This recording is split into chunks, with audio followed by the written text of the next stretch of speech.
Moi, je voulais réagir sur un post LinkedIn que j'ai vu il y a quelques semaines, qui a disparu. J'ai pas pu répondre sur le post, mais je vais le faire sur vidéo parce que il m'a scandalisé. Alors, en effet, le sujet du post concernait la manifestation des taxis conventionnés. Donc, la personne, donc un chef d'entreprise qui avait écrit ce post se plaignait de la manifestation et que les taxis conventionnés avaient bloqué tout le périphérique, l'empêchant d'aller travailler.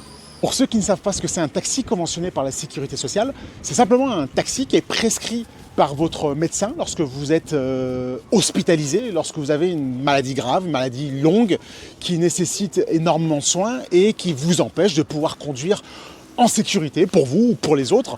Donc là, votre médecin vous prescrit ce qu'on appelle un bon transport que vous allez remettre, que vous remettrez à votre taxi qui lui sera remboursé par la Sécurité sociale. Voilà, tout simplement. Bien entendu, c'est pas gratuit, on le paye, c'est nos impôts et c'est un droit, bien entendu, que tous les Français ont aujourd'hui. Sauf que la Sécurité sociale veut faire des économies, l'État veut faire des économies et a décidé de descendre ce remboursement. Alors déjà, il y a quelques années, on était à moins de 15% du tarif réglementaire des taxis. Et là, cette année, en tous les cas dans les semaines qui vont arriver, ils veulent encore descendre au point où les taxis sont en train de nous expliquer qu'ils ne pourront malheureusement pas continuer si on descend encore une fois le remboursement. Donc en fait, si les taxis ne peuvent pas continuer de travailler, je parle bien de ces taxis conventionnés par la Sécurité sociale, c'est un droit que nous, citoyens, nous perdons. Donc quelque part, on est quand même concernés. Donc quand je lis sur LinkedIn un post d'un chef d'entreprise, apparemment un grand chef, je ne dirai pas le nom parce que je l'ai oublié de toute façon, liké par des centaines d'autres personnes, où il explique qu'il est outré, qu'il est scandalisé qu'en 2024 encore on a des taxis, des gens qui nous bloquent le périph', qui nous empêchent d'aller travailler. Travailler pour aller gagner sa vie, mais aussi pour payer des impôts. Mais des impôts qui nous permettent derrière d'avoir des draps et de pouvoir bénéficier de taxis conventionnés. Donc ce monsieur, en fait, se plaint de ne pas pouvoir aller gagner sa vie, mais payer des impôts, parce qu'il y a des avec lesquels il devrait payer. Mais alors, je ne sais pas si vous comprenez ce que j'essaie de vous expliquer, mais ça n'a ni queue ni tête. Et derrière, le poste suivant d'un autre chef d'entreprise. Attention, c'est les chefs d'entreprise, c'est des mecs qui viennent vous former, qui dirigent les boîtes, c'est des mecs qui sont censés avoir la tête sur les épaules et comprendre un petit peu tout ce qui se passe mieux que tout le monde. Et qui vous explique, en plus, le poste d'après, le commentaire, un des commentaires suivants, où il y en a un qui nous explique que eux, les pompiers, c'est des impôts qu'on paye encore, c'est des droits, c'est un service qui nous est rendu suite aux impôts qu'on paye. Eux, au moins, les pompiers, quand ils sont en grève, ils nous cassent pas la tête, ils bloquent rien du tout. Il était fier de son truc, le type.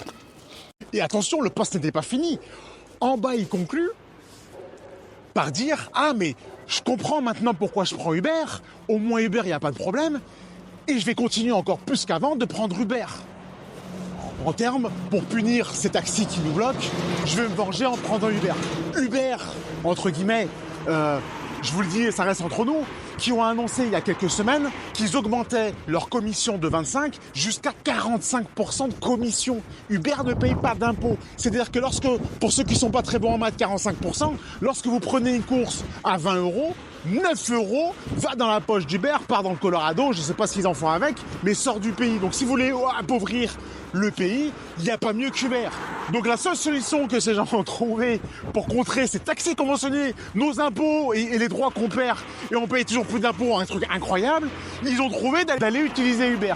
Complètement farfelu. Donc c'est une histoire, c'est un film sans fin. En tous les cas, il y a forcément une fin dans ce film, et c'est pour ça que j'ai voulu le parallèle tout trouvé avec les personnes qui vivaient dans ces tentes, parce que heureusement, elles sont parties d'ici, elles ont été mises à l'abri, donc j'en suis très content par la mairie de Lyon. On n'en parle pas trop parce qu'on ne veut pas qu'il y ait trop de publicité, qu'on explique au monde entier qu'en France, on fait aussi de très très belles choses. Ces personnes-là, ces migrants, la fin du film, ils la connaissent, parce que dans leur pays, leur richesse, ça fait bien longtemps que malheureusement, ils n'en profitent pas, mais nous, on y arrive petit à petit, et je voulais simplement me confronter à eux. Bon, pour rien vous cacher, je suis déjà passé la semaine dernière, enfin il y a 2 semaines, ils n'avaient pas voulu que je les filme et ils ne voulaient pas forcément passer derrière cette caméra parce qu'il y avait beaucoup de dossiers en cours. Et je les comprends puisque aujourd'hui ils ne sont plus là, et je suis très enchanté, cette chance de pouvoir d'avoir pu quitter ces tentes, et ça permettra aussi par la même occasion de pouvoir rendre le parc aux enfants, parce que les parcs, moi j'adore ça.